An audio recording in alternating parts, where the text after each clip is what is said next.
Chers parents, je passe de bonnes vacances sur la côte d'Opale. Aujourd'hui, avec le centre, on est allé à la tour de l'horloge à Guines. Vous êtes dans un musée un petit peu particulier parce que vous allez pouvoir faire dans ce musée tout ce que vous n'avez pas le droit de faire habituellement dans un musée. Kamal, notre guide, nous a parlé des Vikings et des rois pendant les camps du Draenor. Là, vous portez ici un costume de viking avec un casque qui est nasal parce que les Vikings, contrairement à ce qu'on raconte dans les films, ne ressemblaient pas à ça. Les Vikings ne portaient pas de casque à cornes, ils avaient un casque nasal. Et là, vous avez un bouclier qui est fait en cartilage de baleine. On est monté sur un drakkar et on a vu un film sur Siegfried le Danois. Alors les enfants, vous êtes dans un bateau viking. Nous, on l'appelle un drakkar, mais les Vikings appelaient ce bateau un langskip. Langskip, ça veut dire long bateau.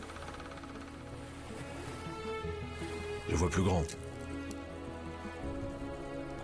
Conquérir une terre. En fait, il y a Siegfried qui est cherché une ville et il a trouvé Guines. Du coup, il a construit un château dedans. Il a transformé Guines en une ville plus forte.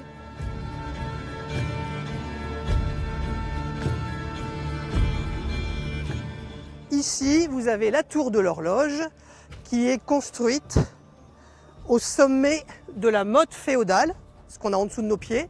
Cette motte féodale, elle a été construite en 928 sous la direction de Siegfried le Danois. Et bien de nos jours, vous avez la fameuse tour de l'horloge qui a été construite en 1763.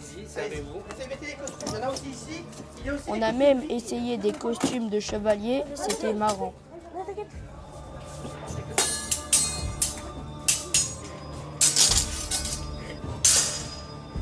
Qu'est-ce que tu as aimé ici? Se déguiser, se battre. À la fin, on a fabriqué des cartes postales, c'était super. Lorsque les enfants viennent à la tour de l'horloge, ils ont généralement un téléphone portable et on s'est rendu compte qu'ils ont perdu tout simplement le goût d'écrire.